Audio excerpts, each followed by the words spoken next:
give us a chance. We vow to do our best. After you're gone, oh Dad, it's gonna break my heart, the love you've shown to me.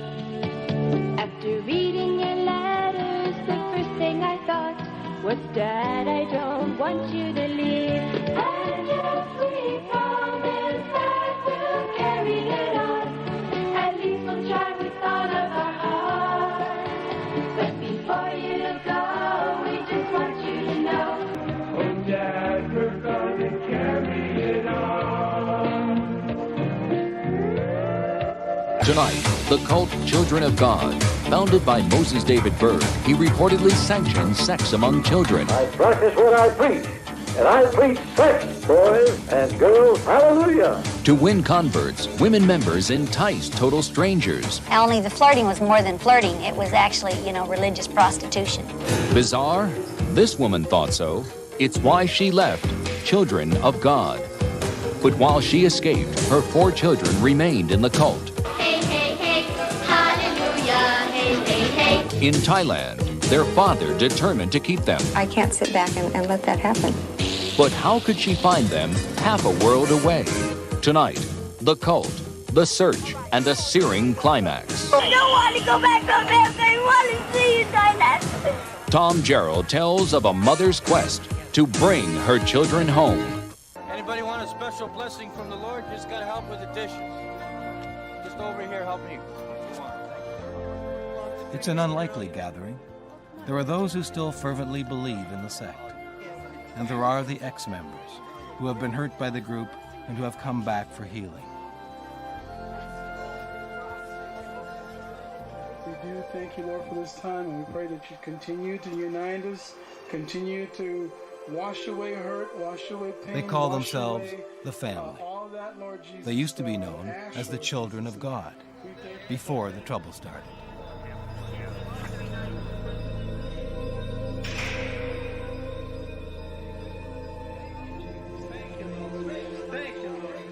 There's one family member who isn't here, the group's founder, David Berg.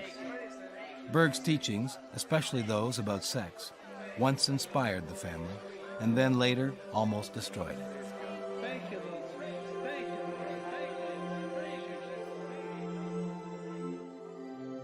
Until his death in 1994, Berg was seen as a prophet by tens of thousands. He was also seen as a fugitive by Interpol, and as a seducer of young women by just about everybody. He saw himself as touched by the hand of God. Holy Ghost! Power to the Lord!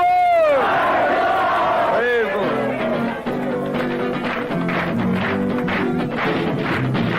Behold, blessed be the Lord, blessed are ye servants of the Lord. These are some of the revolutionary Christians. Their contemporaries in the hip scene call them Jesus freaks. The children do say they've never had any sexual experiences with adults or other children, but they become extremely agitated when we ask them about Moses David Berg's teachings on sex. My Little Fish. Now, your father described it as a routine publication. That entails graphic sex. Who had this? I'm not having sex. They're just kissing and hugging in bed. That's not sex.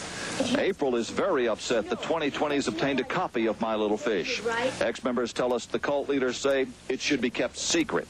If you show it to other people, they don't understand. That stuff's not supposed to be publicized. So many people think sex is wrong. So many people hate us.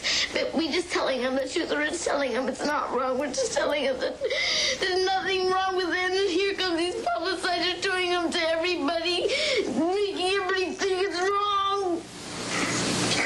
This is printed and circulated. But why do you need it? You don't need it. It's not a private doc. It's printed and widely circulated around the world. You're not supposed to have it. And we literally stand upon the promises that God has given us here in His Word. Peaceful night for the moon is bright. Love is in their heart. Breeze is blowing by through the trees so high. Sing unto the Lord.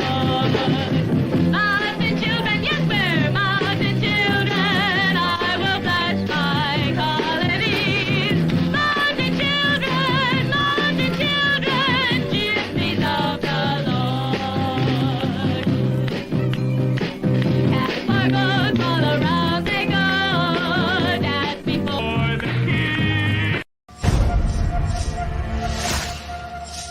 karma's a bitch.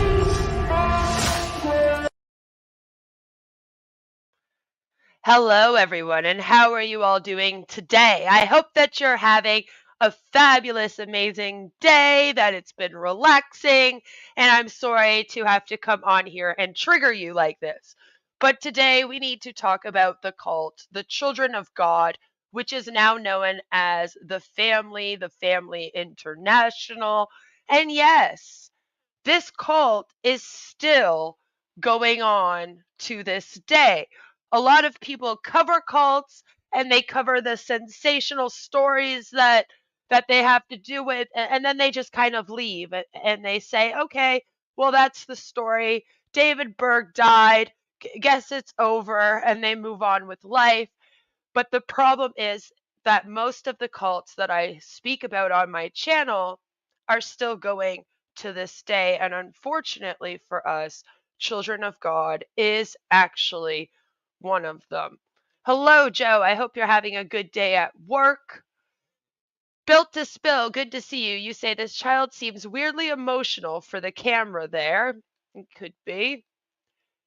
The 60s and 70s were breeding ground for cults with all the new ideas and drugs, said Quantum Palm Tree. Yes, it really was, wasn't it? A lot of the cults that we talk about here on the channel did start in the 60s or the 70s, and this one is not different at all. Its early beginnings are definitely rooted in the counterculture movement of the late 1960s. And the leader of Children of God was a man named David Berg. And honestly, his system of control that he uses on his followers, they have traced all the way back to his childhood. He was born on February 18th of 1919, and his grandfather was a Disciples of Christ minister. He was also an author of course, Christian books, and he was a lecturer of Muskogee, Oklahoma. His name was Reverend John Lincoln Brandt, and he passed away in 1946, long before this cult began, about 20 years before. He later became a leader of the Alexander Campbell movement of the Disciples of Christ, a restoration movement that developed into the current Protestant denomination Christian church, which is also known as the Disciples of Christ, I guess, right now. He was actually born in Oakland, California, David Berg, and for most of his earliest years, he was either living in or around the Florida area. He was the youngest of 3 children, and his mother was a lady named Virginia Lee Brandt. She became another reverend. The reverends are long in his family. He comes from a family of reverends, if you will. His father's name I can barely pronounce, but it's Hjalmar Emanuel Berg. All right. But we don't have to say that too much today, thankfully for me, because good old David actually credited his mother for influencing him the most, especially when it came to his religious background. Now, the funny thing about his mother is that she was actually an atheist during her college years. So she was an atheist at one point. Hello, Kendall. Good to see you. I hope you're having a fantastic day. So it's kind of funny to think that David Berg's mother was an atheist, like myself, but in her college years. What happened is she gave birth to her first child. Again, there were 3 children, David being the youngest. And after the birth of her first child, she got into an accident. I couldn't find much information on what the accident was, but all I could find was that this accident resulted in her actually breaking her back, and she spent 5 years bedridden and like disabled and able to do anything. She almost passed away several times in this time. She was almost dead basically for 5 years, unable to do much, deteriorating. But eventually she did recover, and it seems that she kind of became a Christian through her recovery due to this, if you will, right? So because she recovered from being on death's door with this awful broken back, being a new mom, right? She just had her first kid. I'm sure it was an awful time for her, and recovery didn't look like she didn't think she was going to recover. So when she did finally recover, she kind of went, "Oh, look, there is a God," because, I recovered. And due to that, she and her husband basically spent the rest of their life being pastors of Christian services. Um, Unfortunately, however, they were both expelled from the Disciples of Christ after they publicly testified that she could do divine healing. That is contrary to the church's doctrine, but his mom thought that she could heal people.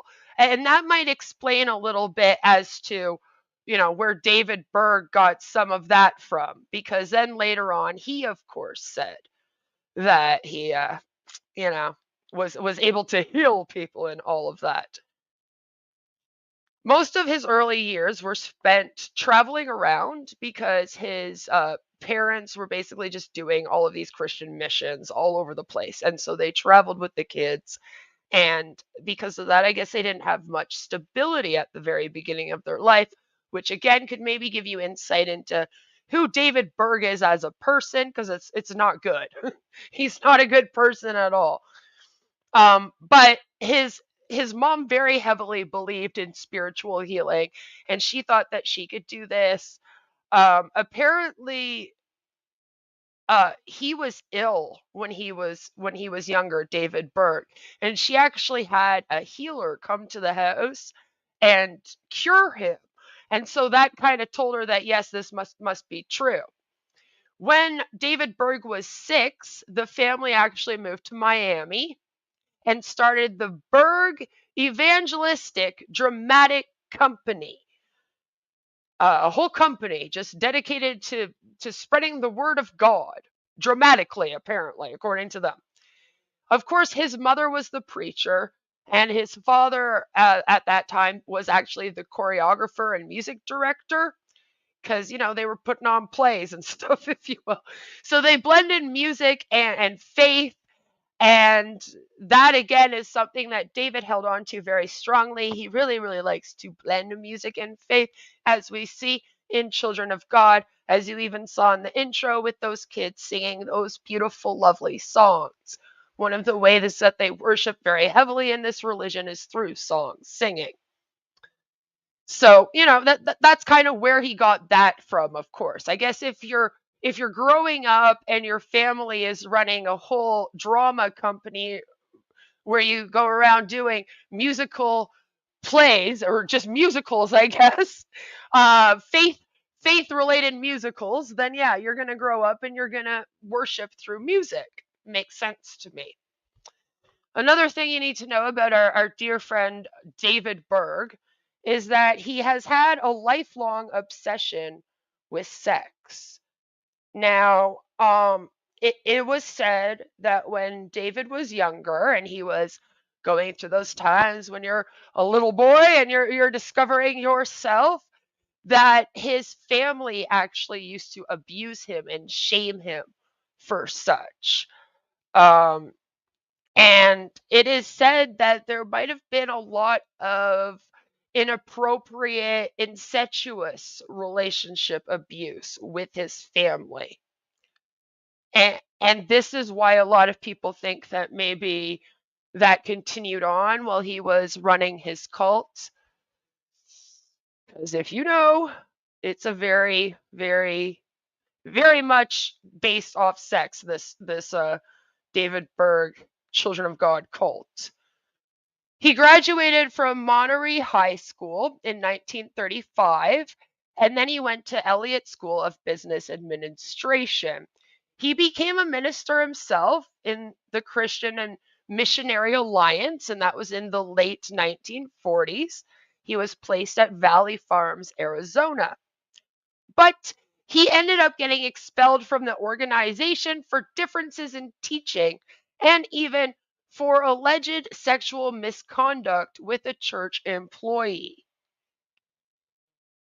In his writings, he claimed the expulsion was due to his support for greater racial diversity among his congregation. But there have been people that have actually interviewed people that were there at that time, and they say, no, that's not it at all. We were not being racist. We weren't against racial diversity in any way, shape, or form. And in that time, it was actually they were against the indigenous people. So it wasn't even against the black people, which was more common at that time. So you could kind of see how that didn't make much sense. You know, they were actually okay with the Indian people, if you will, at that time. So it didn't make much sense, but he claimed that it was because they were upset at him for welcoming them into his congregation. I believe the people that were there when they say it was over sexual misconduct with another church employee, just based off of who this man is and who he became after this, right? So after this, one of his friends, who was also, I guess, his boss at this time, a guy named Fred Jordan, he let him and his family open and run a branch of his soul clinic in Miami, Florida, as a missionary training school, right? He ended up getting in trouble there because he had an aggressive disapproval of evolution that was being taught. Okay, so you guys are probably aware they do teach evolution in school. He was very upset with them teaching this in public schools, made a big thing out of it, and eventually they ended up moving to Jordan's Texas Soul Clinic in Western Texas. So he basically just transferred them from Miami to Texas. Not much has changed. I don't know if David Berg learned anything or learned to not be so aggressive. They just did what churches do and they just moved him to another place. That's where he became a minister. But then when he was actually in trouble again. So it just seems like his whole start to religion was him going to all these different congregations and wanting to be a minister there, him doing something wrong, and then them firing him, essentially. And after that happened a few times, and mainly over allegations of sexual misconduct, he went and he actually began working with a faith healer, and then independently with his children, he began forming as Teens for Christ. And at this time, his mom was preaching to the hippie youth about Christ, because now we're getting into the 60s, and the hippies are around, and as you guys said at the beginning of this along with me, that was a huge time for cults. That's when the Manson cult started. That's when Jonestown started. That's when this one started. A bunch of the cults started at that time. A lot of people believe it was because at that time, with the hippie free spirit movement, there was actually a lot of runaways. A lot of these runaways would end up near the California area, Los Angeles, and etc. And that's where a lot of these cults came from. So it was easy to kind of prey on the hippie youth of the time, especially since, free love, drugs, rock and roll, blah, blah, blah. So if you knew how to play guitar and you had some weed on you, you could probably get the teenager hippies to listen to anything you had to say. You could say you were Jesus sent from above, and they would be like, yeah, man, sounds good, So it was a very weird kind of culture back then. And it made it very easy for people like David Berg and his mom to kind of go and preach, which eventually he actually started doing that with her. And that's why I'm bringing that up. He sort of saw this as a good praying ground, if you will, for the cult that I think he wanted to start even at this time.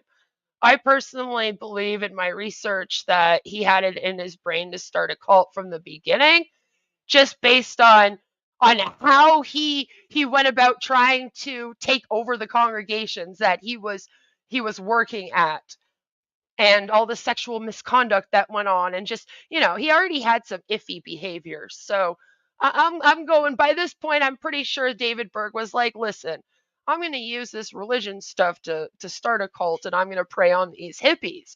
So he went and joined his mother to go and preach to the hippies. And then his mother passed away just a little while before 1967, because that is when David Berg became the leader of a youth ministry called Teen Challenge in Huntington Beach, California, 1967. And this is when the cult really truly began. Like the actual cult did not really fully start until a little bit later, but this was the very early beginnings of him recruiting people as members. Because this is when, in Huntington Beach, California, in 1967, he began to recruit his group's members out of those hippies and outcasts. All of the people that came to Southern California during the free love era, and he organized a whole group of young people to basically roam the streets and be hippies who were all for Jesus. So at this time, they were what they call Jesus kids. Again, you might have heard a little clip of that in the intro here.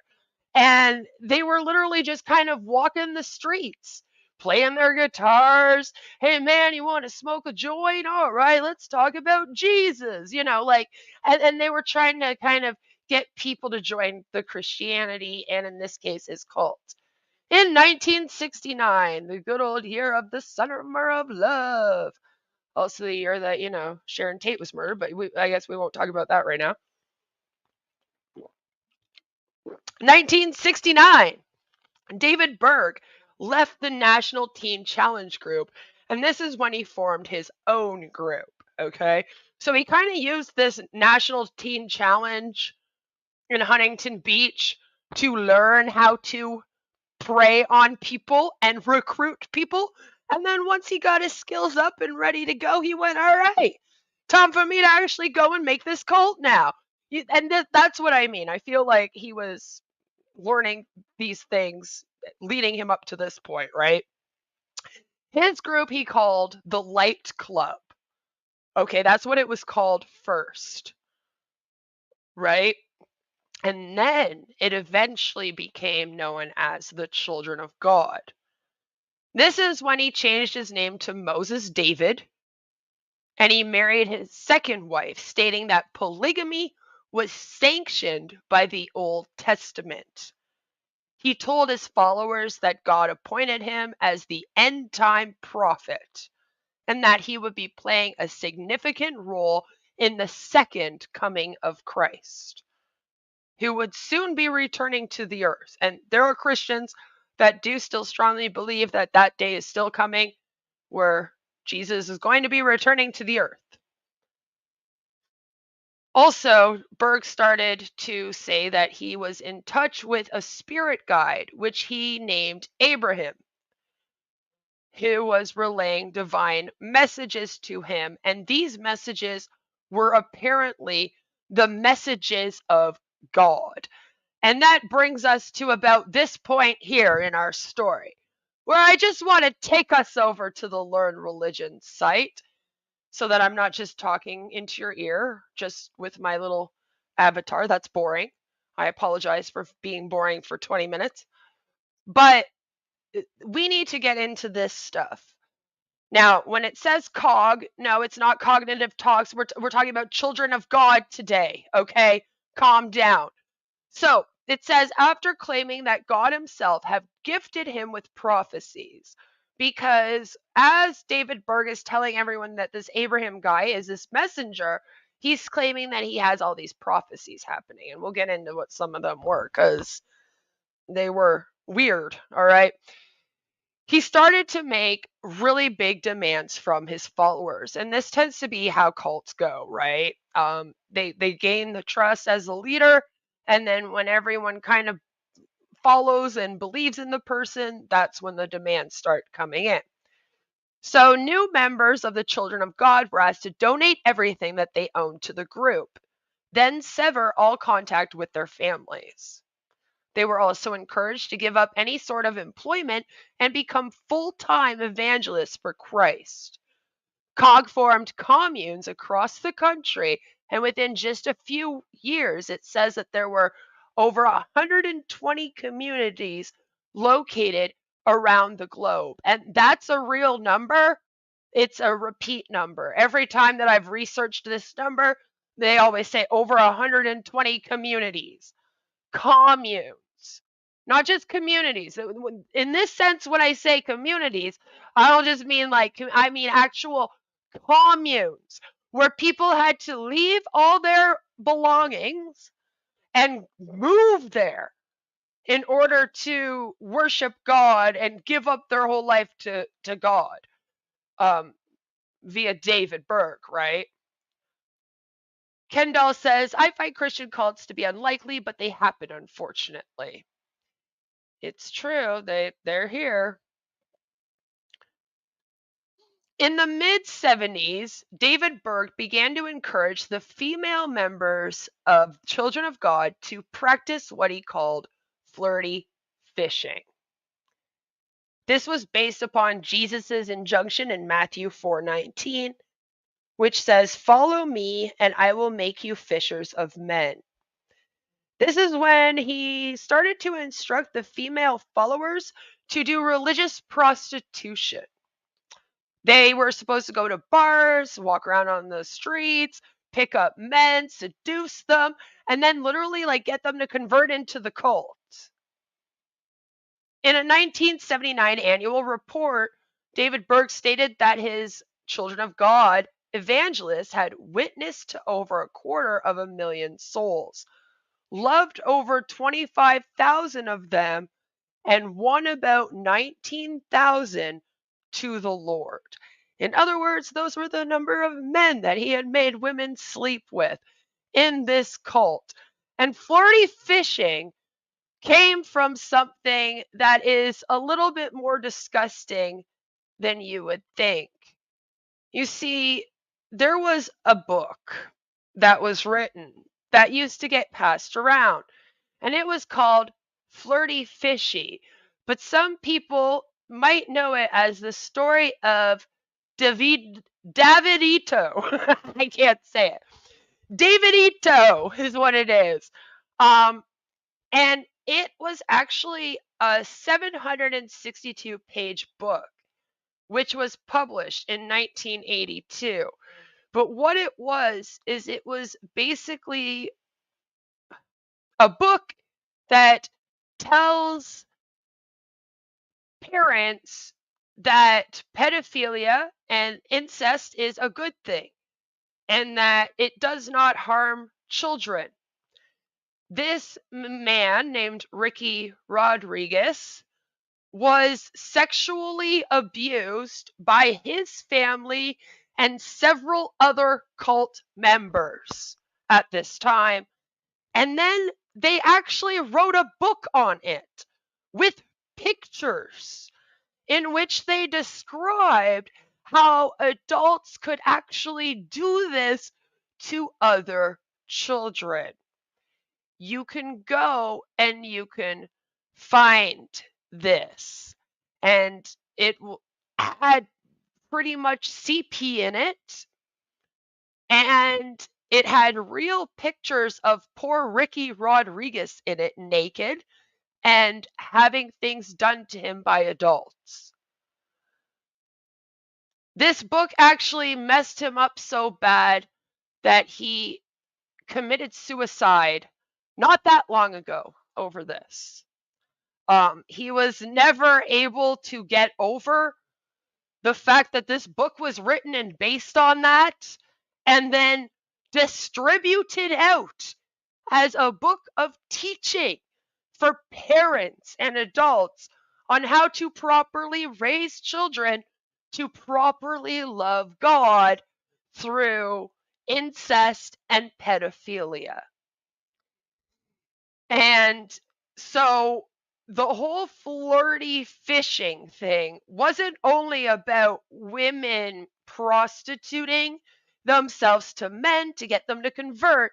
It was also where adults would do disgusting sexual things to children and be predators and then basically call it loving God.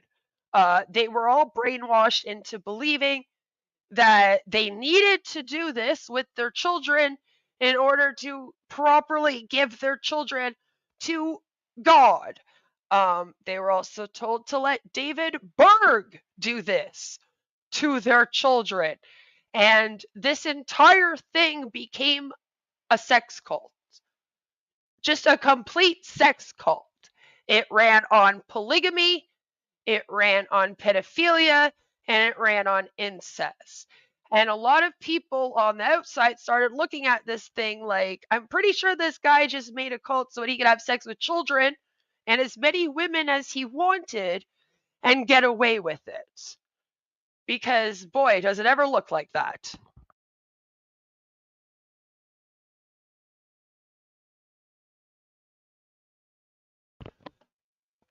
And unfortunately, that is why in 1978, he actually changed the group's name to the Family of Love.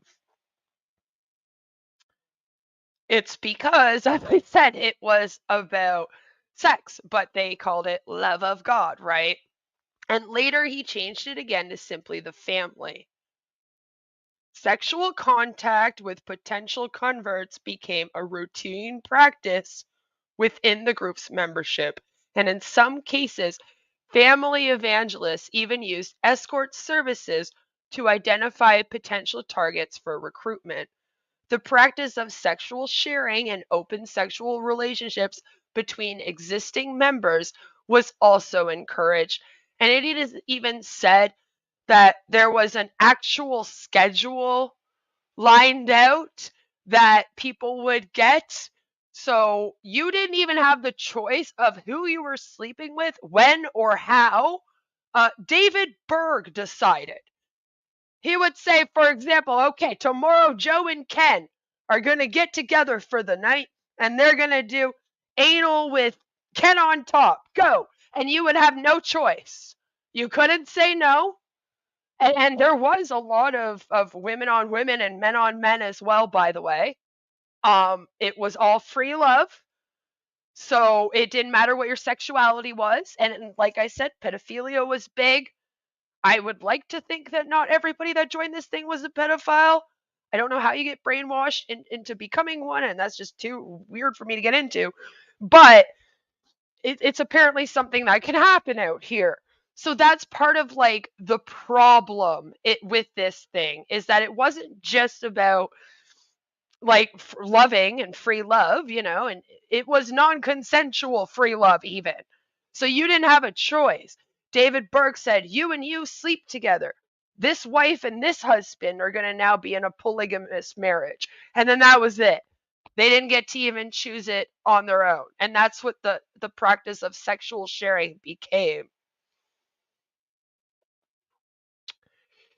In 1989, the family issued a press release and official statement condemning sexual acts involving minors and announced that any member found to be abusing children would be immediately excommunicated. However, every single person in this cult that has left, especially, has spoken out and said that they have been abused. Rose McGowan is probably one of the most famous. I'm sure that you're all very familiar with Rose McGowan. She has openly come out and said that she was abused until the age of 9 years old in the cult by grown men. It was a lot of grown men. There's a woman named Christina Babin whose parents raised her in the Children of God, and she described the child abuse in the following terms. A letter arrived from the Children of God leader, Moses David. Again, David Berg. Remember, he changed his name to Moses David. Encouraging adults to teach children how to have sex, claiming it was healthy and good. And so the sexual abuse began. I was violated in this way from the age of 12 too many times than I care to remember. But sex was encouraged with children who were far younger. Another person who was in this cult is Joaquin Phoenix and River Phoenix also. These two grew up in the cult. A lot of people very, very strongly believe that River Phoenix's suicide, drug overdose, suicide, whatever you want to call it, was strongly due to the fact that he would have been abused just like his brother so heavily in this Children of God cult.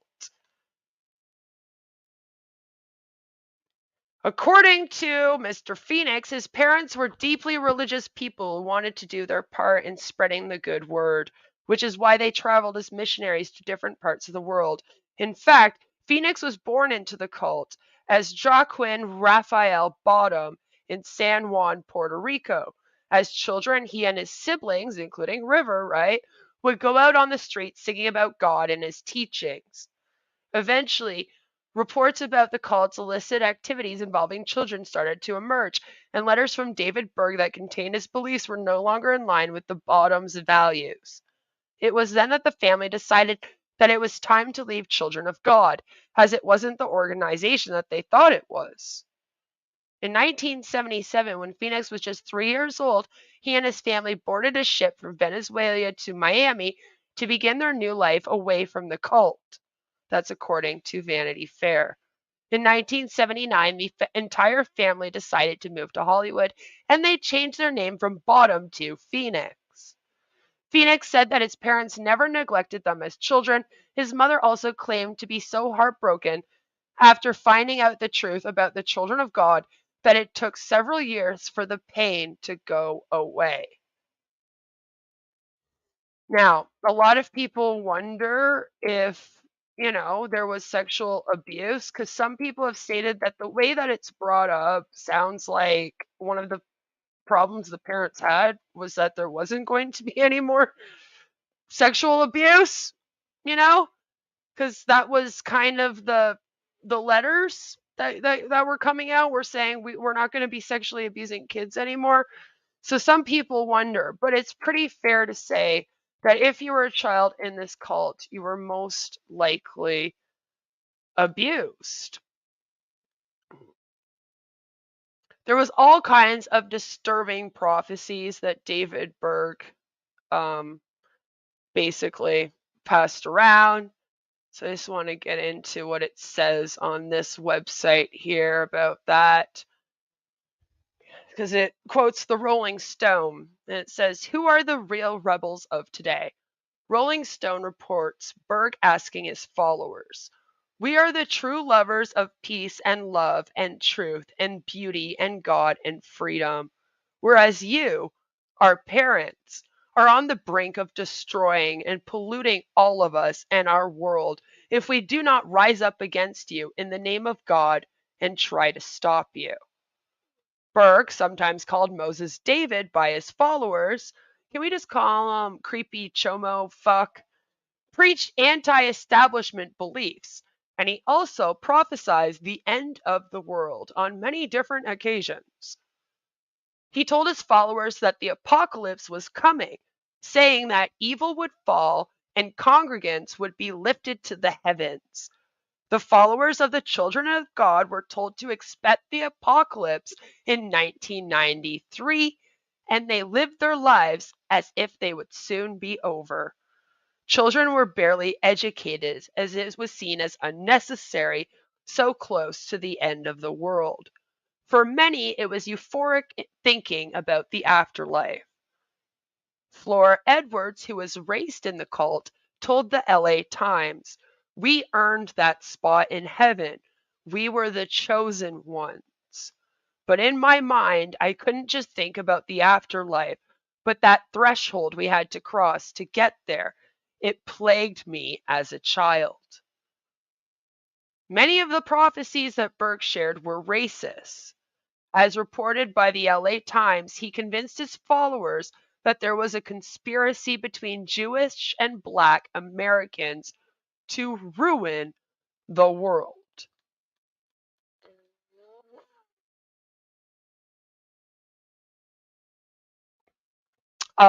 He used to do these things called Mo letters, and that's because he was called Moses David by his followers. And they were basically just like these weird newsletters and documents, if you will, that had this weird, the doctrine in it, all of the doctrine that the cult was told to follow. It also had things like the children's books that children were made to read. I have an example of one of them right here. It's called A New World for Little People. And if you look at the front cover, you'll see it sort of resembles Alice in Wonderland, doesn't it? When I first saw this, it reminded me of the original Alice in Wonderland. And it's an interesting book. It was passed around to everyone, and it talks about all sorts of things like giving your children to God. And this one touches a little bit about how children are susceptible to spirits and they're bound to the spirits, and therefore you should be really into your children. It touches on the sexual abuse stuff a little bit, importance of the first years, and it's basically like the parenting manual mixed in as a children's book, and it teaches them how to behave. Here's an area where the kids were told to write stuff that they learned. This one says not to scream so loud inside the house. And then when you know what these poor kids were going through, isn't it eerie to kind of see the pictures that are drawn? And just the things like, why would a kid be screaming so loud in the house? One of them is not to tell people it's their fault. Sharon, 5 years old. Most of them are 5, it seems, 4 or 5. And then this picture here, right? It says to not put my antenna down towards the devil. Again, miracle 5. Now, it's probably different miracles and different Sharons. They probably have 10 kids by the name of Sharon. Probably all call their kids by the same names. But I'm just saying, like, it's kind of creepy when you see it and you read through it, like, quiet, especially around people who are sleeping. Learn not to be on the level of the devil today. Just some weird things. Then it actually has a whole section on whether or not children are a burden or a blessing, which I found to be extremely, extremely odd, by the way. I mean, it's strange. And you'll see it has like a little words saying that are written on the page, and it's creepy. And then we have the nursery rhymes. These are the nursery rhymes that they were told to sing to their kids, if you will. One of them goes, sing a song to Jesus. He died to set us free. Ask him in your heart and live eternally. When we get to heaven, we will dance and sing as he sits upon the throne to be our Lord and King. Yep. And then they rewrote patty cake. It's not the same one we know. It goes patty cake, clap your hands. Praise the Lord as loud as you can. Shout hallelujah and hug a brother. Just love Jesus and serve no other. Right? Cute. 1, 2, 3, 4. Jesus knocking at your door. 5, 6, 7, 8. Ask him in, don't make him wait. And I can just imagine at the compounds these kids being made to sing this. I'll play you my fiddle and sing just a little. We're gypsies for Jesus, you know. As we sing you our song, we'll dance all day long. Then when he tells us to, off we go. Doesn't even rhyme properly. Like, come on. Twinkle, twinkle, little star. Jesus tells us who you are. Up above the world so high, angels peeping through the sky. but not one of them could save these kids from the child abuse, huh? Anyway, that's the kind of thing they have. Then they have this whole area of education, and they talk about how they give the better education. They claim that it's based off of the Montessori school teachings, which I'll get into that one day. As someone that went to Montessori school growing up, I'll get into that one day. But it again, they did not really believe in school. So there's not a lot of schooling here. It's very, very limited. Very limited schooling.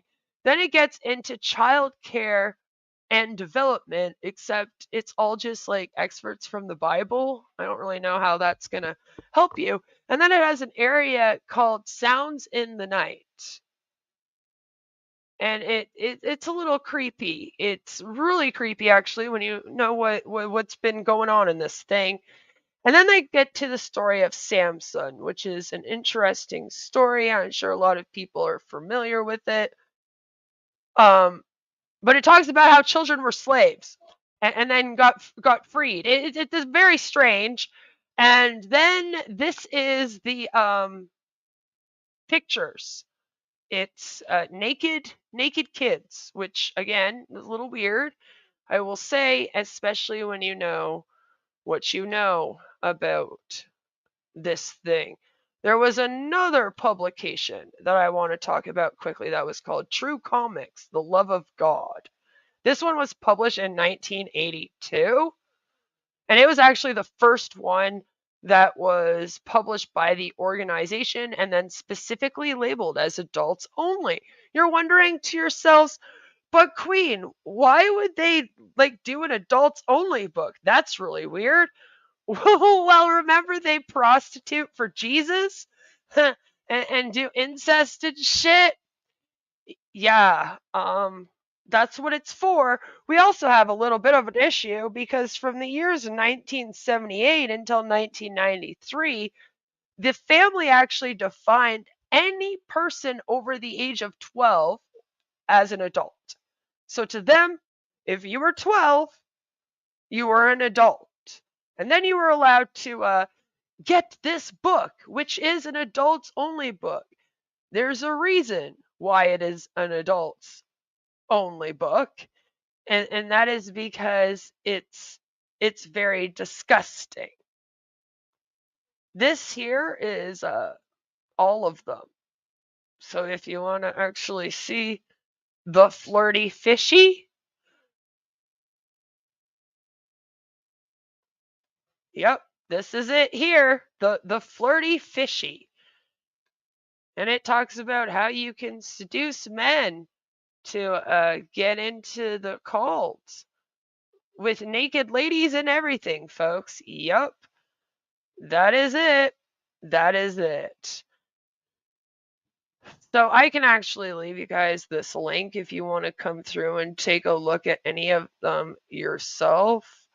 I do think that the Flirty Fishy is probably the most disgusting. The most disgusting out of all of them, I do have to say. There's some pages of it down here, and it's pretty well archived. This love one as well. It's a lot of sexy stuff that does not need to be in it at all. So what I'm going to do is I'm just going to post you guys this link. If you want to go and check out any of the publications, you can go there. You will find the index of all of them. And you can go and check that out for yourself. I'm sure you just cannot wait to do that. Right? Right? Right.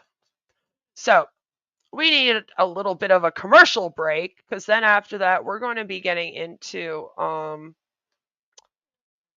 of an update. I feel like we're just about to talk about Berg's death. I feel like you guys have a decent feeling of why I think this cult is problematic. All of the teachings, again, just had to do with sex, prostitution, pedophilia, lack of education of children in this cult. Schooling was non-existent, and there are so many compounds. And even to this day, there are so many compounds, which I want to get into. Because, like I said, unfortunately, it's still going on to this day. So we will be right back after a message from our sponsors. If I can find it. There it is. Haha, be right back. How do you know if your problems are the result of bad life choices or demons?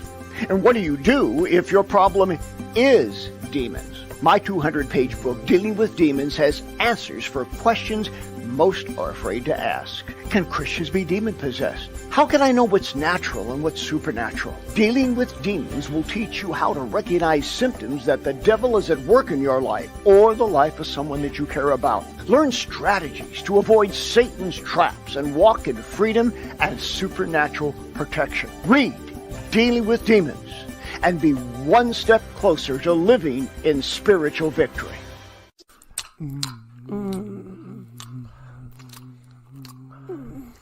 Wait, do you have a condom? You don't have one somewhere?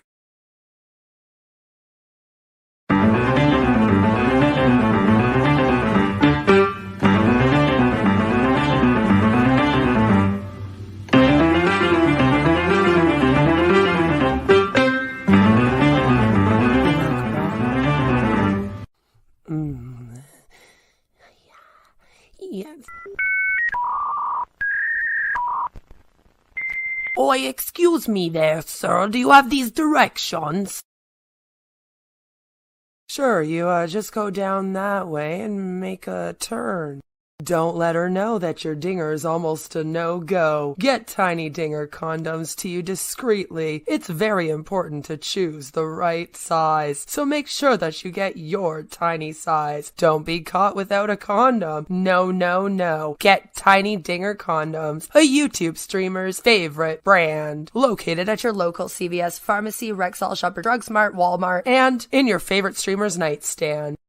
Are you someone who worships our Lord and Savior, Jesus Christ? Do you believe women owe you what the Virgin Mary refused to give up? Is your life meaningless unless you can experience the touch of a woman, but not just any woman, a true Stacy? Are you tired of gym maxing? Well, we have the perfect solution for you, Giga Chad. Brought to you by the same people who brought you Tiny Dinger condoms, trademarked, a YouTube streamer's favorite brand. We now offer sexual endorphin spray to help attract the perfect Stacy. With just a few squirts. No, don't squirt that! Sorry. Today's content is brought to you by Sexual Endorphin Spray, trademarked. Just spray yourself with this fabulous fragrance, and the women won't be able to keep themselves off you. I use a sexual endorphin spray to attract this dumb hoe. She hasn't left my kitchen or my bedroom since, know what I'm saying? Shit smells amazeballs. The fragrance is cool too. It smelled so good, even Grandma loved it. And me. A little too much, actually. You can even use it at church, guys. The nuns wouldn't stop grabbing at me. Neither did the pastor's wife.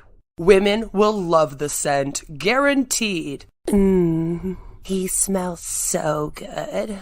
I just want to rip off all of his clothes and then just take my tongue and then... Okay then, amen. Grab a bottle for yourself today, along with a box of Tiny Dinger condoms, trademarked, a YouTube streamer's favorite brand, and you'll be posting shorts on YouTube called From Incel to Giga Chad in no time. Sexual Endorphin Spray, trademarked. Be a Giga Chad right away and spray to get your dream Stacy today. Located at Shoppers Drug Mart, Rexall, Hartman's, RX Pharmacy, Home Depot, Chad's R Us, the grocery store, all the damn pharmacies, and in your favorite YouTube streamer's pocket. Now, back to our regular programming. So I just want to say that if you or someone you know is dealing with spiritual abuse, you can call the National Domestic Violence Hotline at 1-800-799-7233. You can also find more information, resources, and support on their website. And if you're in Canada, you can visit canada.gc.ca for support services in your area. So if you are someone that is in this cult or a cult at all, and you want resources, those are the places that you can go to find some.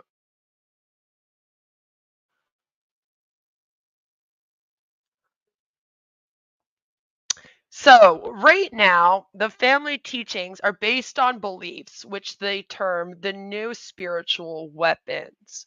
They believe that they are soldiers in the spiritual war of good versus evil for the souls and hearts of men. Spirit helpers is something that they believe in, and those include angels and other religious and mythical figures and departed humans, including celebrities. For example, the goddess Aphrodite, the snowman, Merlin, the Sphinx, Elvis, Marilyn Monroe, Audrey Hepburn, Richard Nixon, and Winston Churchill, among many others. They believe that the biblical passage, I will give you the keys of the kingdom of heaven, and whatsoever you bind on earth will be bound in heaven, and whatsoever you loose on earth will be loosed in heaven, Matthew 16:19, refers to an increasing amount of spiritual authority that was given to Peter and the early disciples. According to the Family International's beliefs, this passage refers to keys that were hidden and unused in the centuries that followed, but were again revealed through Karen Zerby, who is the new leader of the cult, as more power to pray and obtain miracles. The members call on the various keys of the kingdom for extra effect during prayer. The keys, like most of the cult's beliefs, were published in magazines that looked like comic books in order to make them teachable to children. Loving Jesus is a term that these members use to describe their intimate sexual relationship with Jesus. Again, it is a very sexual relationship that everyone in this cult seems to have with everybody, but even with Jesus. It describes its loving Jesus teaching as a radical form of bridal theology. They believe the church of followers is Christ's bride, called to love and serve him with wifely fervor. However, this bridal theology is taken further, encouraging members to imagine Jesus is joining them during sexual intercourse and masturbation. So in a lot of Christian religions, you're not supposed to do sexual intercourse. You're not supposed to do masturbation unless you're just making a baby. This one says you can masturbate all you want as long as Jesus is watching you. You just got to imagine that Jesus is sitting in the chair watching you or helping you out or something. And then it's all good. Sorry. Male members are even cautioned to visualize themselves as women in order to avoid a homosexual relationship with Jesus. And this is why I also stated earlier that it did not matter your sexuality. All right. You had to put that away because you were supposed to have a sexy relationship with Jesus or with another man if David Berg told you to when he was the leader, right, before his death, which we'll get into in a moment. Many of the publications and spirit messages claimed to be from Jesus himself elaborate this intimate sexual relation they believe Jesus desires and needs. The cult imagines itself as his special bride in graphic poetry, guided visualizations, artworks, and songs. Some of their cult literature is not brought into conservative countries for fear it may be classified at customs as pornography, because it technically is pornography. I'm pretty sure it would be illegal in Australia. The literature outlining this view of Jesus and his desire for a sexual relationship with believers was edited for younger teens, then further edited for children. Again, children have a lot of sex in this thing. Okay? A lot of sex. A lot. Hold on. Oh, here we are. But the children of God wasn't just a hotbed of sexual abuse. As we talked about, there were apocalyptic and communist aspects within the foundation of the children of God too. Members lived together in communes and banded together around the concept that an apocalypse was coming and that they were martyrs with the power to save the world from the Antichrist, Satan. To earn money and food, they would resort to street performances and begging for groceries and also prostitution, as we knew. But they were only permitted to keep 10% of whatever they earned. It says here in the 70s, allegations of abuse and reports of misconduct started piling up, and by 1978, the Children of God was abolished, or at least the name was. The cult continued under various reincarnations. It took on the name of the Family of Love for a few years before shortening it simply to the family in the 1980s. David Berg died in 1994, but his widow, Karen Zerby, was more than glad to take over as the new leader of the Children of God. She came with her own nickname as well, with members taking to calling her Queen and Prophetess. Like prophet, but the female version.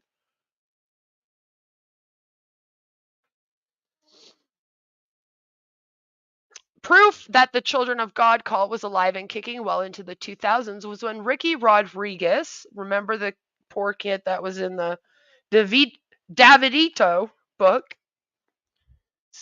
who was also the son of Karen Zerby, committed a murder-suicide. By then, the group was, and it still is to this day, operating under the name The Family International. Rodriguez ended up killing one of the women who raised him in the cult and reportedly sexually abused him before taking his own life. And this was a really big thing, because this was kind of when everyone realized, oh shit, I think that the sexual assault happening to the people in these cults is awful and way worse than we thought, and we should maybe really do something about it. Former members then came out and spoke after the incident, saying that they had witnessed him having sex with his mother. Not only that, but again, that David Ito book was him.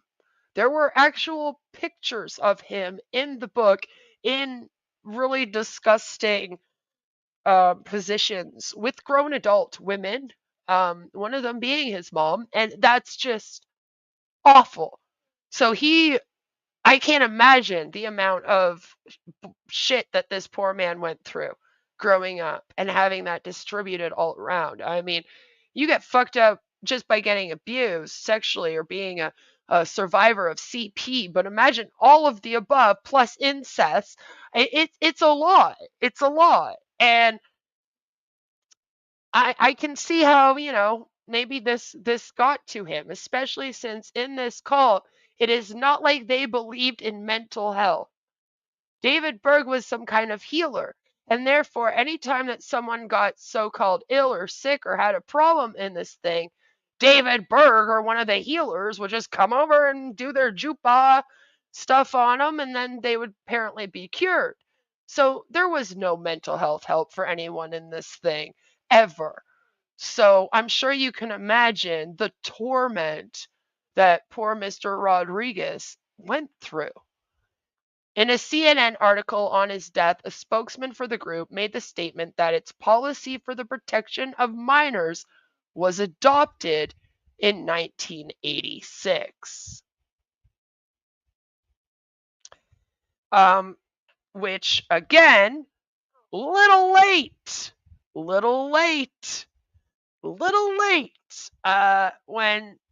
the thing started in the late 60s, it's a little late. And I mean, word on the street is that they didn't listen to it.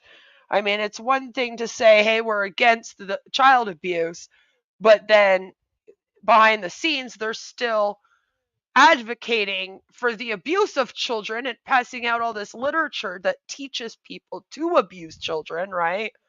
Obviously,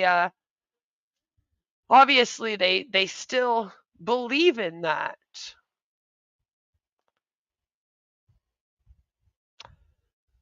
So one thing that happened is after his death in 1994, again, the family, the cult, was taken over by Karen Zerby.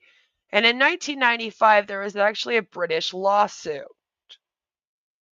Following a trial related to the custody of a child born into the cult, Honorable Lord Justice Ward wrote a 295-page opinion on the family. Ward determined that the group had permitted sexual abuse of minors, deliberately isolated and sequestered children away from their parents, and used extensive corporal punishment. Children, adults that spoke out in this cult, that had grown up in this cult, stated that they were barely ever allowed to be around their parents. Basically, as soon as they were born, they were like taken and taken to this nursery area, and then other people would raise the kids. They had like a set group of people that were there to be the teachers, and a set group of people that were there to be nursery workers, set group of people there to be like just the normal babysitters, I guess. And those were the people that would kind of like raise your kids. And most of the time, the kids hardly saw their parents. I remember I was watching an interview, and one of the girls said that she was allowed to sit down with her family like 3 times a year to eat a meal, and that was considered normal. The rest of the time, she never saw her parents or her siblings much at all. So they would split the families up a lot within the cult as well. Ward also concluded that by the time of the trial, these practices had ceased, and that he believed the family was not presently an unsafe environment for children. I beg to fucking differ, though. Because the Family International is still an active group. Former members continue to speak up about the abuse they faced during their time in the cult. Right? So a lot of the former members has come out and said that they experienced repeated physical, emotional, and sexual abuse at the hand of other members and other leaders, which again is just sad to me. I found this article here as well that I just want to go over. It's at Christian.net. And it talks a little bit about one of the experiences. It also states that the cult is far from dead. Recent internal statistics put total membership at nearly 13,000 worldwide.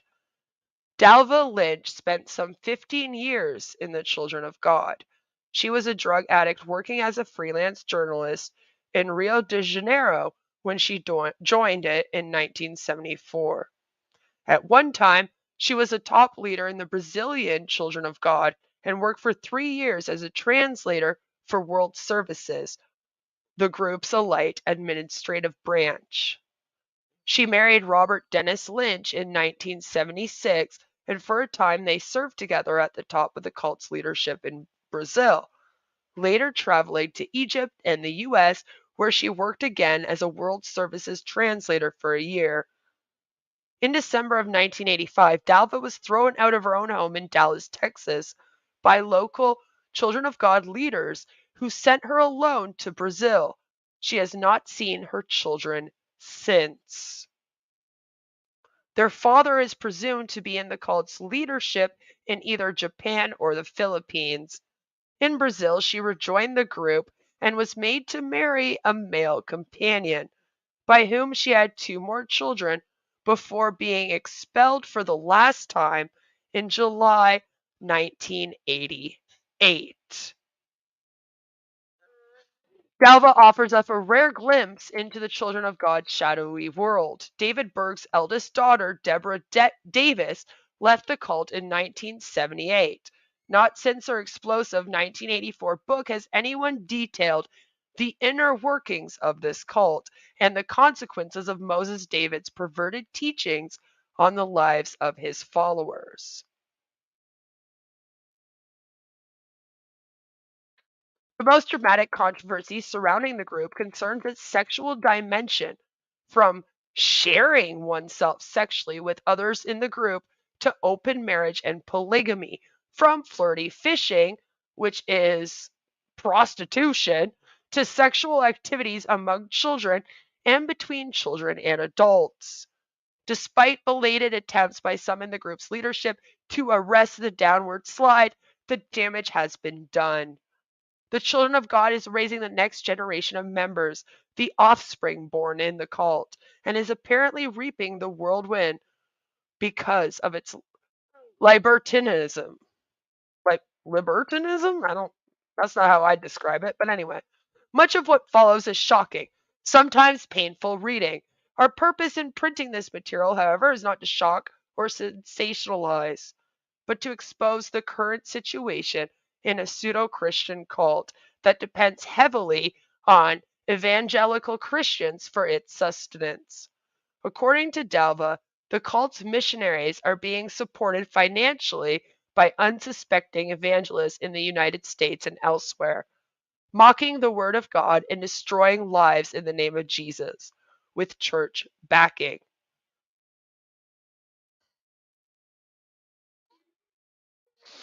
It says here the following is adapt from a manuscript, an Elite Celestial, the Heavenly Elite, which Dalva wrote for the Brazilian Police and Press in 1989, and which Paul Carden, CRI's international coordinator, translated from the Portuguese. For its friends and sympathizers, the Children of God is a paradise where righteousness, freedom, love, and peace become reality, with beautiful, smiling children, young and handsome adults, and sumptuous, well-appointed mansions. But it was only through white lies and cruelty that Moses David Berg, and his disciples managed to build their Shangri-La. Its external members are oblivious to what goes on inside, and they promise their unconditional support and protection in the belief that their teas are helping a marvelous organization. Teas is what they call it when you are meant to give up what you earn to the church. It's like what you owe to the church. They do it in the Mormon religion as well. They don't know that the children's smiles hide a life of sex, prohibitions, and falsehoods, that vaccinations are forbidden, that they frequently spend months at a time confined to their lovely mansions due to epidemics of whooping cough, rubella, and mumps, and that they rarely have a mother and father who live together.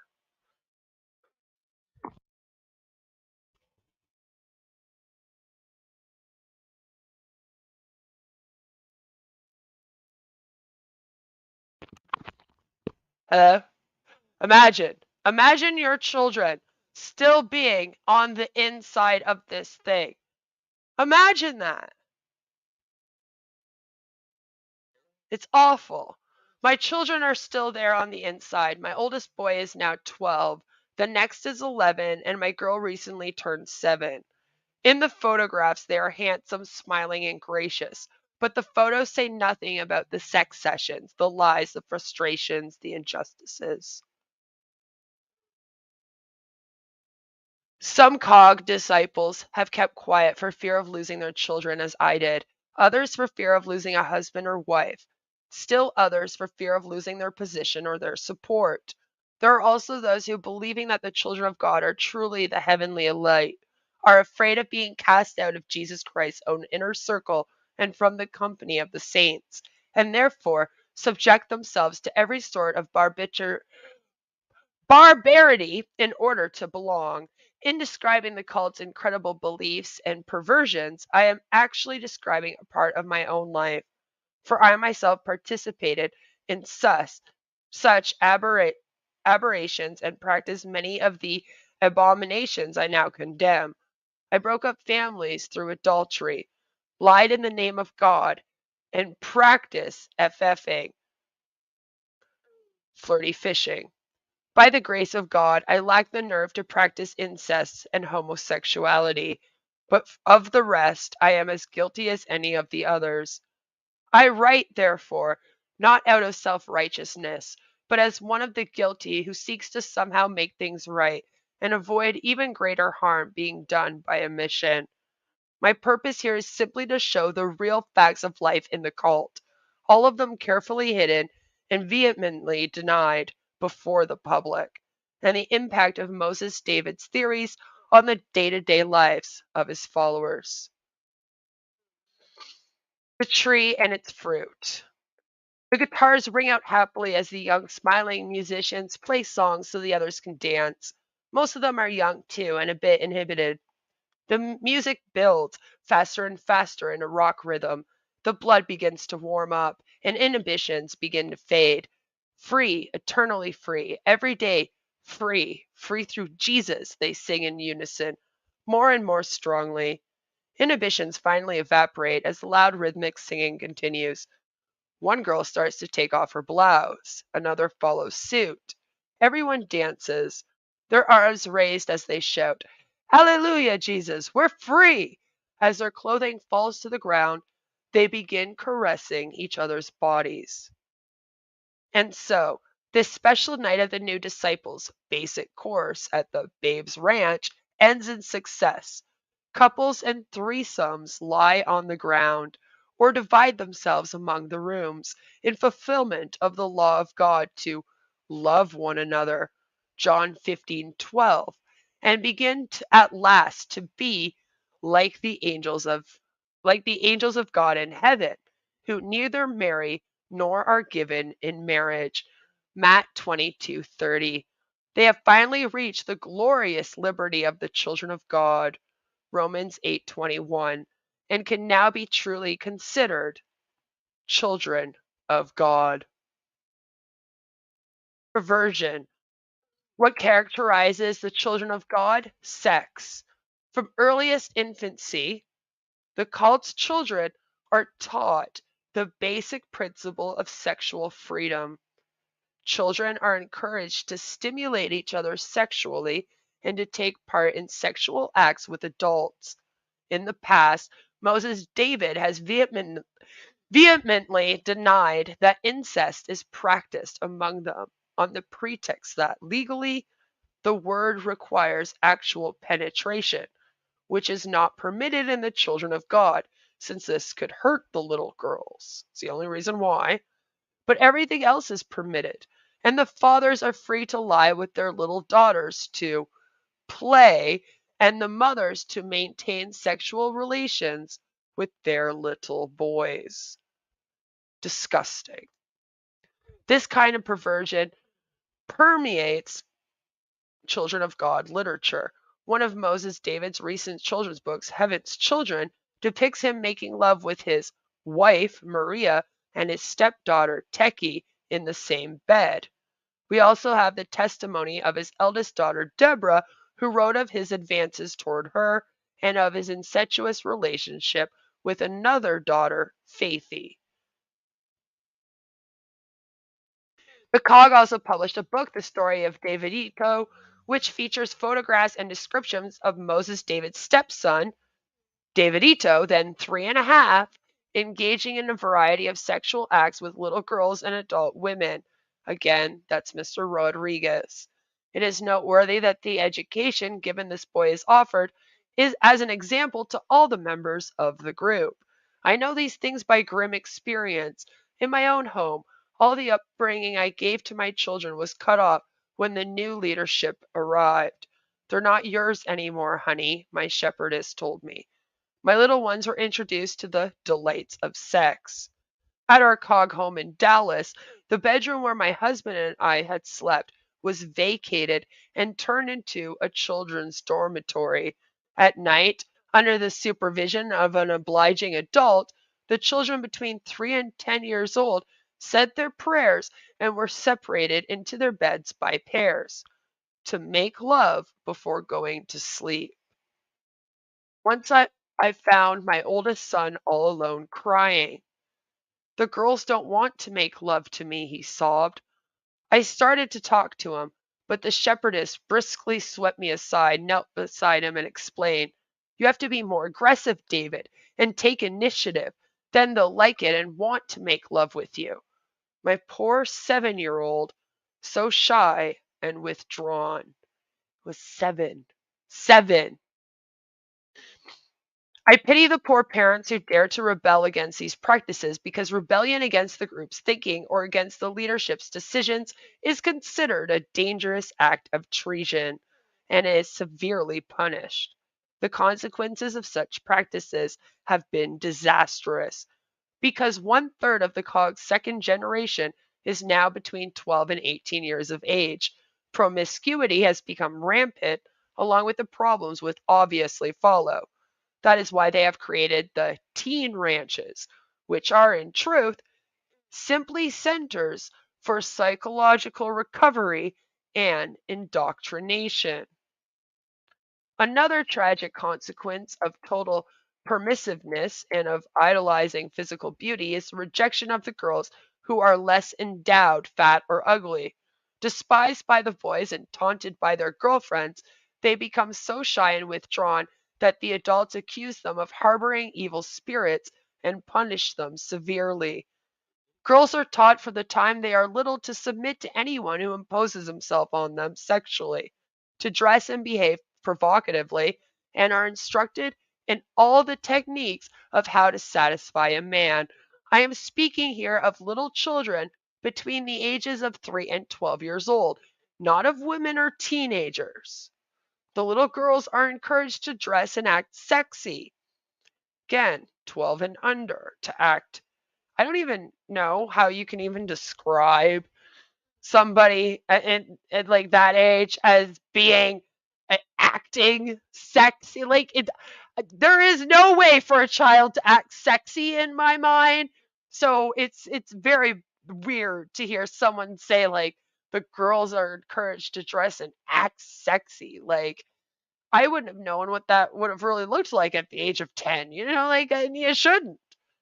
From the time they are small, they perform stripteases and dance nude for the men, receiving applause, whistles, caresses, and kisses.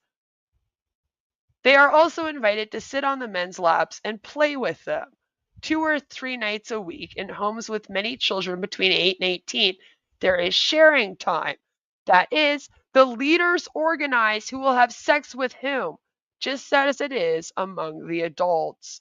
Moses David tried to eliminate this practice for children of reproductive age due to the danger of early pregnancies, but without success. The snowball grew as it rolled down the mountain, and the only means they found to get around the problem was to marry these kids legally in order to avoid problems with the authorities in the worldly system. The situation became so serious that at one point, almost all non-money making activities were halted so they could dedicate themselves full time to re-educating their young people who were so engrossed in sex that they had lost any notion of reality. New literature was prepared exclusively for the indoctrination of this second generation raised in the family and thoroughly saturated with its practices. Intensive teen recovery courses were given, so-called teens training camps or TTCs, during which the young people answered extensive questionnaires that revealed weak points in their education and indoctrination. Sounds like Mormonism. The girls responded almost unanimously that their greatest trauma was that of sexual sessions with their own fathers or with other older male members who physically imposed themselves on the girls with threats that if they refused, they would be considered rebellious. Pressured by their fathers, by their shepherds, or by other influential members, these poor little girls, many of them between 5 and 10 years old, submitted themselves to various kinds of sexual relations, including group sex, for fear of being punished and reprimanded, or at least ostracized. Only after these questionnaires was sex with the children discouraged, though not forbidden outright.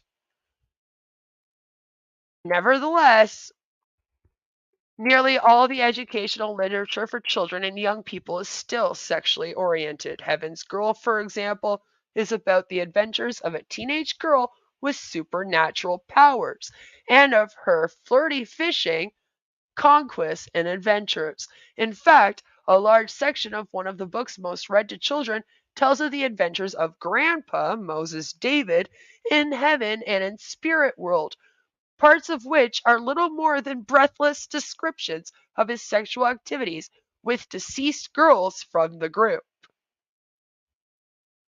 Mariah, Moses David's consort and group's de facto leader, is quite concerned about the children's educational situation, and it was thanks to her that certain sexual excesses practiced among the little ones were cut off.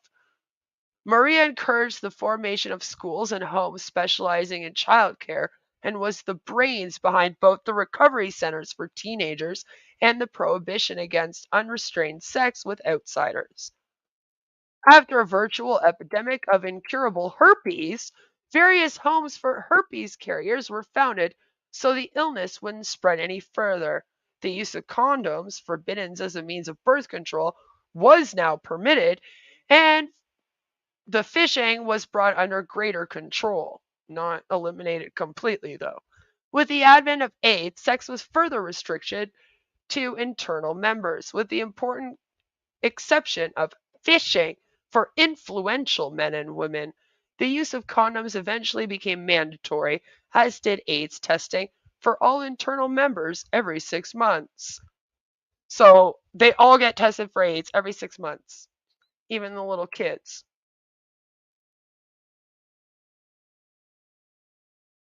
I don't want to read the whole entire thing because that would be fucking boring for all of you.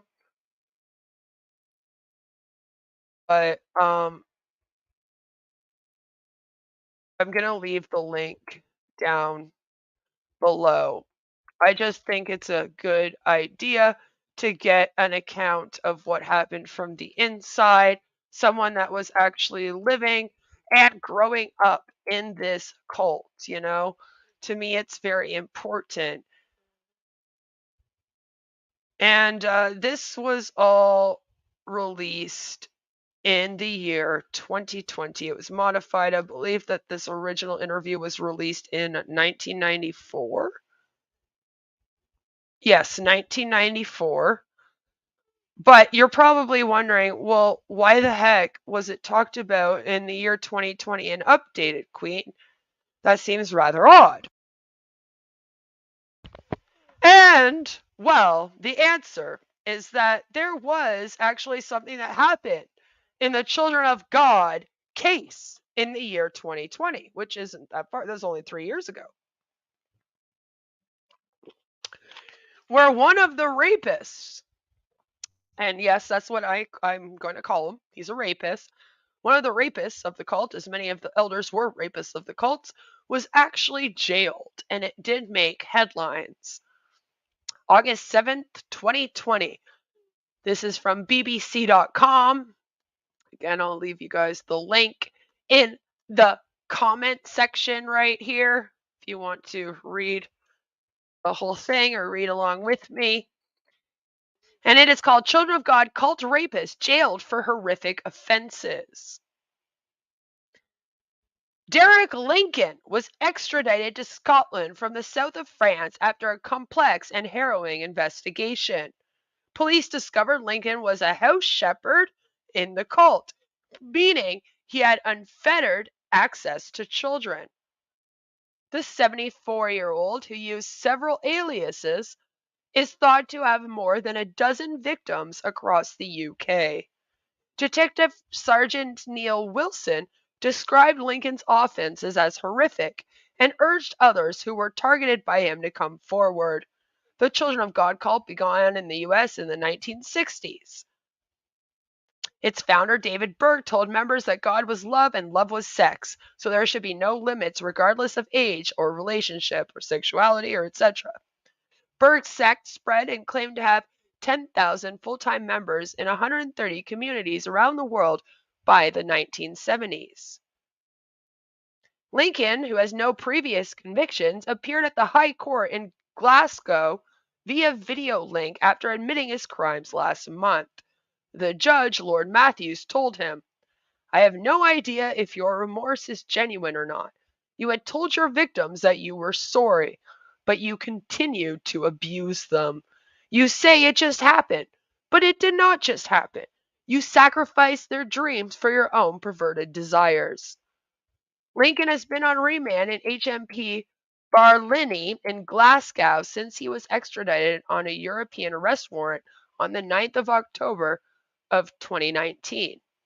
But as part of his plea negotiations, BBC Scotland understands he will be transferred back to France to serve his sentence. Police Scotland's National Rape Task Force was first alerted about Lincoln by Hertfordshire Constabulary in late 2014. At the time, Detective Sergeant Wilson admitted he had never heard of the Children of God, and this is him here.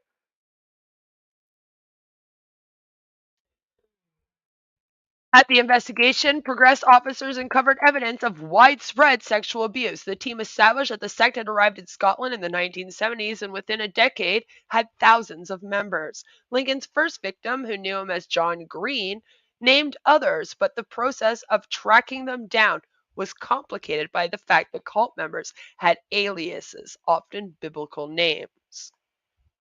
Another major challenge was determining where the offenses took place, as many communes were based in remote locations. Detective Sergeant Wilson told BBC Scotland the children were raised in isolated conditions and moved around a lot, more often than not under the cover of darkness in the back of vans. Isn't that horrifying? Right? You're a child, and they say to you, okay, it's time to move. And it's in the middle of the night and they cover you up with black sheets and like throw you in the back of a van to move you to a compound away from your parents. Horrifying. They were not told where they were and they were not allowed to play outside or mix with other children. The curtains in any houses that they lived in were always closed and doors were boarded up. As a result, officers face a significant challenge to map their movements. And that's what the cult was, of course, depending on, right? Detective Sergeant Wilson added, "We were able to work out the various locations for landmarks and the architecture of buildings that victims remembered seeing. Prayer classes and chores were a part of everyday life, and children, who were mostly born into the cult, were also homeschooled. For the majority, their only interaction with society was when they were taken into city centers to beg or play instruments or prostitute. They were also well drilled about keeping secrets from systemites in the outside world, especially social workers. Some were even put on a plane and sent to cult members in countries such as Pakistan and India. The organization had communes in Edinburgh and Glasgow, where some cult properties had up to 50 residents under one roof. The attacks, Lincoln admitted, occurred at various addresses in Ayrshire, Lanarkshire, and Renfrewshire between 1989 and 1996. Detective Sergeant Wilson said when the offenses took place, he held the role of what victims would describe as a house shepherd, which meant he had complete access to people's homes and bedrooms. He was a teacher. He was trusted around people's children, and when the parents weren't there, he used his access as a means to prey on young girls. So I want to say it could have also been when the parents weren't there. As we know, that was something that they were told to let adults do to their kids. I'm just saying. Last month, the High Court in Glasgow heard the girls were as young as 9 and 10 when they were initially targeted. The first victim described Lincoln as stern and controlling and said he once put duct tape on her mouth and beat her with a belt. Another time, he pinned her down to a bed and held his hand over her mouth while he raped her. Recalling the traumatic experience, she said, "The light went out inside me." That's some shit. When the girl was age 12, Lincoln apologized to her for his behavior, but despite this, his offending became more frequent. It included a serious sex act in a wooded area after he took her out jogging. Prosecutor Kath Harper said the abuse continued daily, and sometimes after raping her, he would say, "Thank you." Ugh. She added that the victim, who was dubbed the weird kid by other youngsters, also tried to take her own life. After abusing his second victim, Lincoln would tell her he was sorry and frequently bought her gifts. Detective Sergeant Wilson said, "Any concerns that were raised to other senior house members were just ignored, and the offending just became commonplace. It was expected, and they knew it was coming." The cult set up communes and properties that were either gifted by members or rented and financed through benefit claims. When cash flow became a problem and eviction orders were served, Lincoln was among those tasked with identifying new locations. Precisely when the sex offender, who was originally from Newcastle, moved north is unclear, but he is thought to have become active in the cult as a missionary in his 20s. Never had any formal employment and lived a transient nomadic lifestyle. Lincoln married, but according to detectives, was in a number of relationships and fathered several children, because again, the cult's into polygamy. The UK-wide probe also involved the National Crime Agency and UK Border Agency. When the police were tipped off that he may be abroad, they worked with Europol, Interpol, and the French authorities. Those inquiries led to the city of Pau, where Lincoln was found to be cooperative and living a quiet life with no apparent links to any cult, apparently. The case is the second involving the Children of God, following the 2018 conviction of Alexander Watt. He admitted 4 charges of sexually abusing his daughter and another child in Renfrewshire and on the east coast of Scotland. His daughter, Verity Carter, later described life in the cult as hell on earth. And last year, her brother Jonathan Watt told BBC Scotland's The Nine the organization was a world inside a world. Police say they have no evidence to link Watt with Lincoln. The sect, which later became known as the Family International, told BBC Scotland Lincoln was excommunicated in 1999. In 2010, the Family International disbanded its previous structure and now describes itself as a small online network with 1,500 members in 80 countries.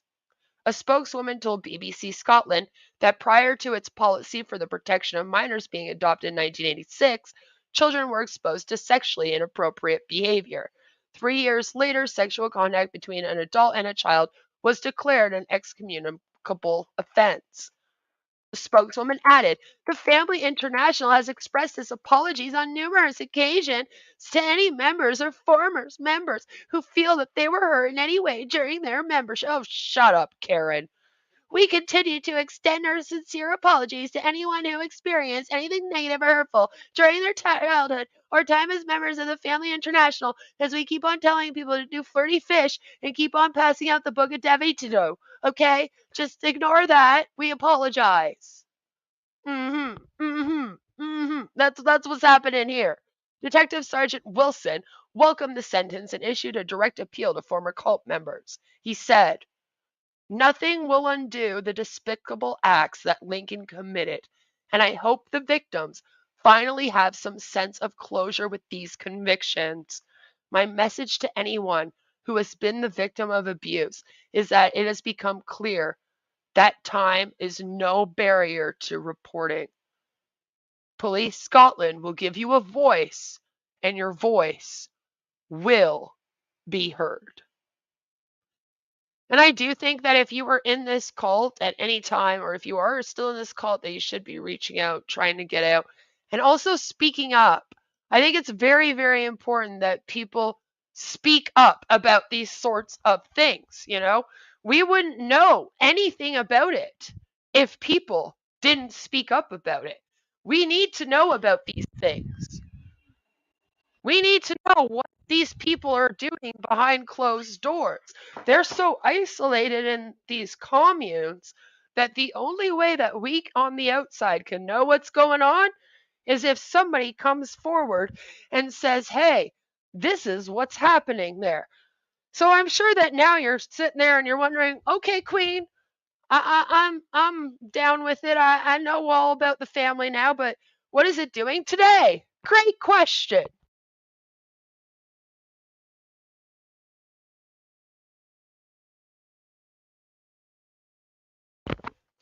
Now, the only thing I am going to say that's a little bit weird is that I'm having a hard time finding the numbers of this cult, and that might just be because it is impossible to figure out now that the internet is a thing. We do not really know. Nowadays, you do not have to have a commune, and although there are still communes with this church, they aren't as popular as they once were. All right. This bitch is Karen Zerby. All right. And her last known location, all right, and this is Maria, the one that was the brains.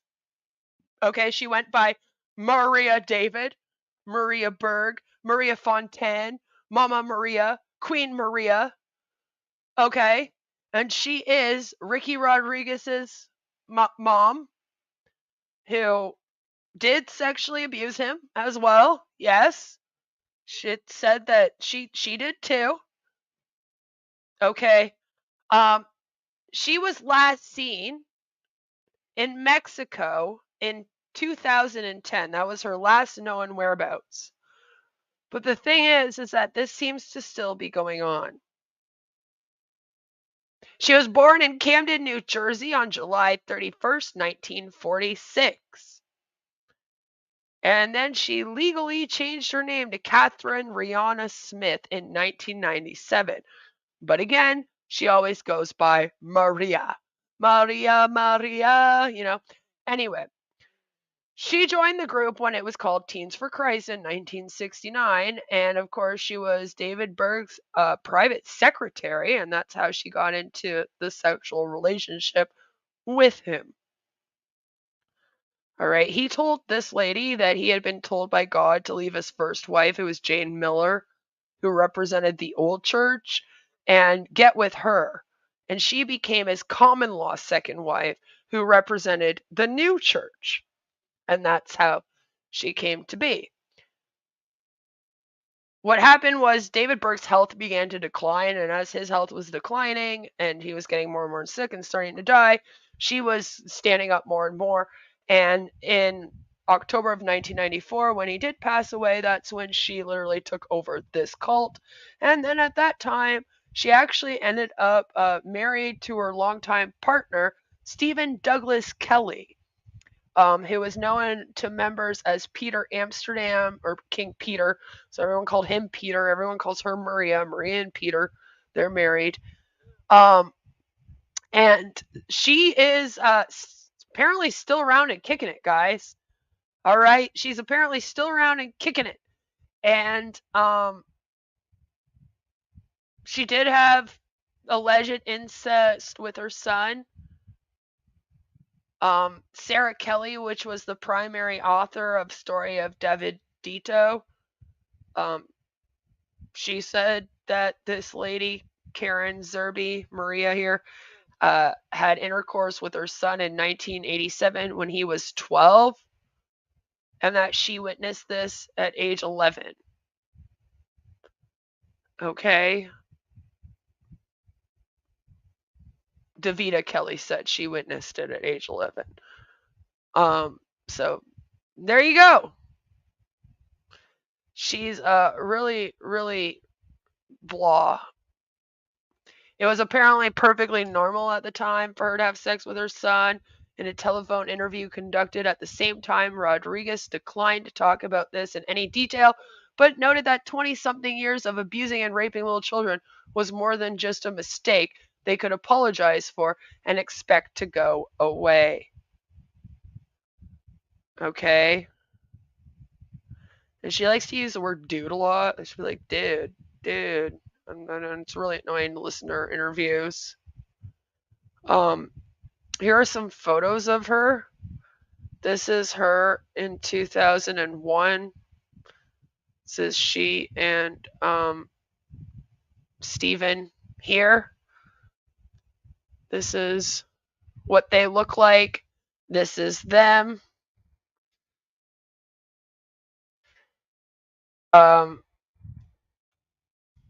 That's what they look like. So not a lot of people have seen them. However,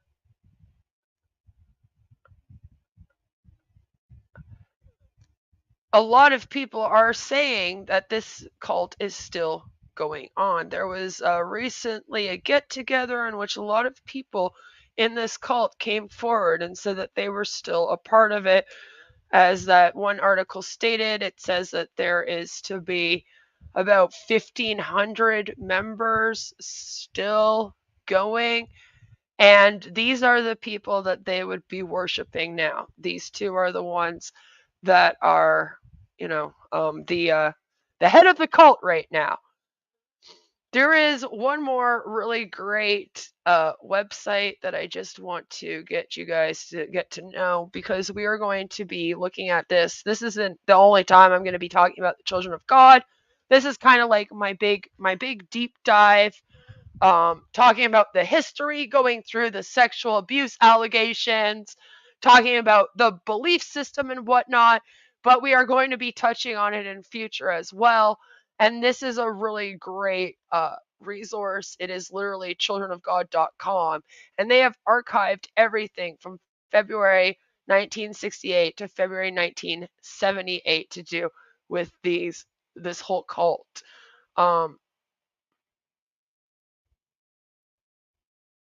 It's just really interesting.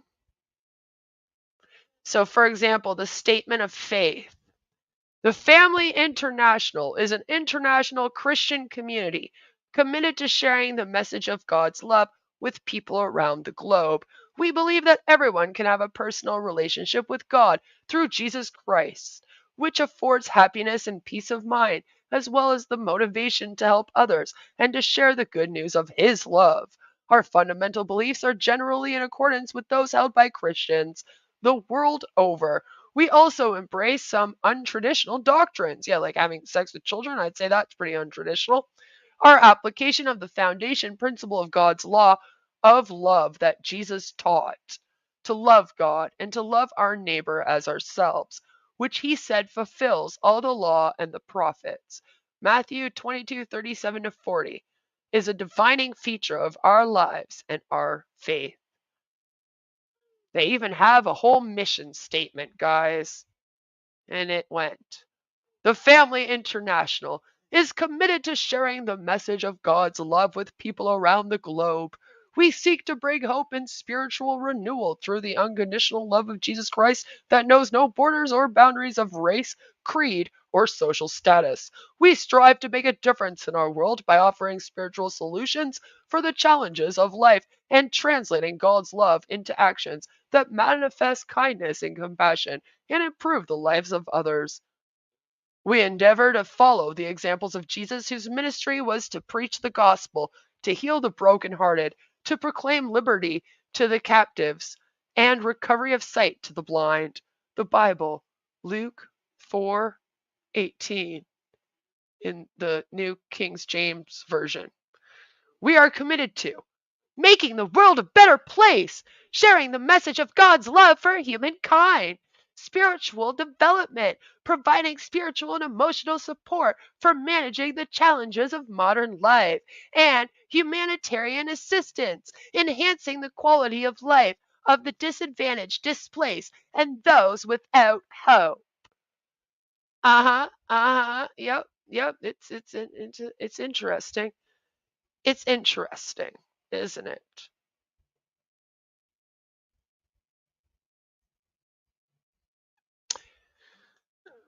So, I think that this is a really, really good resource. I'm going to leave the link to this as well in the comments section right now. So if you want to go and check this out as well, I highly do recommend. But I think that we are going to be deep diving this in future again, to talk about, some other things.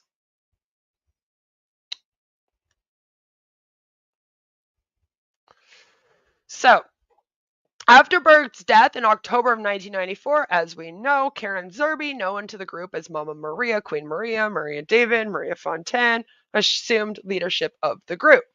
In February 1995, all right, the group introduced the Love Charter, which defined the rights and responsibilities of charter members and homes. The charter also included the Fundamental Family Rules, which is a summary of rules and guidelines from past TF publications which were still in effect.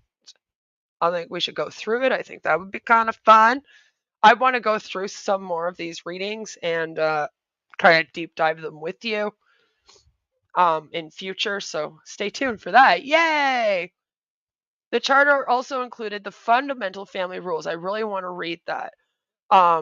And the reason why is because I still think that they're following that to this day. And we're going to get into that. In the 1994 to 95 British court case there, Mr. Ward ruled that the group, including some of its top leaders, had in the past engaged in abusive sexual practices involving minors and had also used severe corporal punishment and sequestration of minors. He found that by 1995, the family had abandoned these practices and concluded that they were a safe environment for children. I beg to differ. Nevertheless, he did require that the group cease all corporal punishment of children in the United Kingdom and denounce any of Berg's teachings, basically, his writings that were responsible for children in the family having been subjected to sexually inappropriate behavior. 2004 to present. The Love Charter is the family set governing document that entails each member's rights, responsibility, and requirements, while the missionary member statutes and fellow member statutes were written for the governance of the Family International's missionary member and fellow member circles, respectively. FD homes were reviewed every 6 months against a published set of criteria. The Love Charter increased the number of single-family homes as well as homes that relied on jobs such as self-employment. And this is why in future I think we need to go through that, because this thing is still going on with good old Karen Zerby running it. It shouldn't be, but unfortunately it is. They do still have a small following, and she can stay hidden until the end of time. Because right now, it just seems to be happening online. They have a little website. We can go through it. It will be a lot of fun in future. So that is almost everything about the Children of God cult that I have researched thus far. In future, I think we want to talk about some of his actually apocalyptic beliefs, and we can deep dive some of the times that he claimed that the world was going to end and how that didn't happen. And in future, like I said, I want to go through some of the readings. I want to go through a couple of his old stuff and just kind of talk about it in detail a bit more. And then, of course, talk about the newer doctrines that they are supposed to be following. But I think that that's all I can load into your brains right now. You are going to get very sick of me if I talk for any more than just a couple of hours. So, if you like to deep dive cults and mob mentality, weird extreme belief systems, all that kind of fun stuff, talk about scammy pseudoscience things and whatnot, then you are in the right place. Make sure that you subscribe, like this, share it around. And if you have a cult that you want me to look into, there are a few ways to get a hold of me now. Yay, look at that. I'm branching out. Woohoo. So I do have an email that I've always had, but people usually don't like email. So I even got myself a twatter. I've got a twatter now. So I even have a twatter that you can get a hold of me on. And I have a Discord. So if you have a cult that you want me to cover, you can get a hold of me at bethgibbons74@gmail.com. That is my email. You can get a hold of me on Discord, Queen of Karma, all in capitals, number 8669. Or you can find me on Twitter at Queen of Karma 001. to make it easy for all of my bitches who knew me as Queen of Spades 001. See what I did there? Yeah, I did that. And that way you can get a hold of me a little better, because a lot of people now are asking how to get a hold of me. So there you go. That's how you can get a hold of me. I am going to be doing a video about, I'm like, I swear to God, guys, I'm going to get this Aleister Crowley video done and out to you as soon as possible. And I also have a video about the Lev Tahor cult. It's one that actually started here in Canada. Well, a lot of the stuff was going on here in Canada, Quebec. So I feel like it is my duty to present to you that information. And I have not done that yet. So I am putting that together as well. So that is a couple things that are coming up in future. I also am doing a lot of speaking out against pseudoscience, scammy things right now, such as tarot card readers and psychics, because they all drive me mentally insane. And I don't know how you could be a big fat liar and lie to everybody and tell them all that you can see the future, or you could speak to their dead family members and get away with it. You can't, okay? You're not allowed. I will be here calling you out. So I have been doing a lot of that lately and just diving into that stuff. I am still keeping up with the scam on passive, and I am still checking out what Cece is rambling about. So that was just an example of more things to come in future. So we're going to have a fun summer, but like I said, I'm not going to be on as much, especially in August. Like, I'm going to be disappearing a lot. It's going to be mainly videos, not so many streams, okay? We've talked about this. So I apologize, but I do have plans with my family, and it's the summer, and I'm going to have a fun time. So, again, you can get a hold of me on email, Discord, Twitter, and no matter where you are, what you're doing, I hope that you have a fabulous, fabulous rest of your day. I just want to tell you again that if you or someone you know is dealing with spiritual abuse, please do contact the National Domestic Violence Hotline, 1-800-799-7233. You can also go to their website. You can also go to canada.gc.ca and search services in your area. No matter where you are in Canada, they will tell you where to go. Say that you want to talk to domestic violence counseling. I know it sounds weird to talk about domestic violence when I'm telling you to leave a cult, and you're probably going, Queen, that's not the same thing. But guess what? Unfortunately, it is. And that's one of the reasons why I made my channel. I wanted to show you that leaving a cult is very much like leaving an abusive relationship. You do have to have an escape plan done up for you. You have to have safety things put into place. We have to have resources available. We have to find a place for you to go. Sometimes it might be a shelter if you are living in a home that, you have to escape from, or in a commune like they were with Children of God. And so because of that, reaching out to the domestic violence services is what you need to do in order to get help. So I just want to put that out there.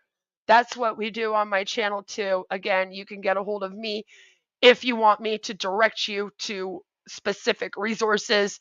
Tell me your state or your province, and I can send you resources back. But until next time, you all have a fabulous rest of your day. Please go and do something that makes you happy so that you do not stay triggered. Okay, please don't be triggered. This was a very triggering topic. So go do something you love. Do something that makes you happy. And don't think about the weird stuff that I just showed you. All right, have a fabulous rest of your day. I love you all. Take care. See you soon. Bye! And remember, don't join a fucking cult. They call me a god. They call me a god. They call me a god. They call me a god. Let's go. I'm about to go off like a weapon. Fuel to the top, got a filled up engine. In my thoughts, obsession. I will not stop, no, I'm never second guessing. I got a God complex. Haters love to hate, but I never feel pressed. Got a lot on my plate, but I never get stressed. I'll take all the pressure like I'm acing this test. Tear it up like I'm Jason. I see the world like it's ready for the taking. I see this place like a game I'm playing. Straight to the bank to collect my payments. No negotiations, it's my way, I was born impatient. And like a damn Freemason, I'll run this nation. They call me a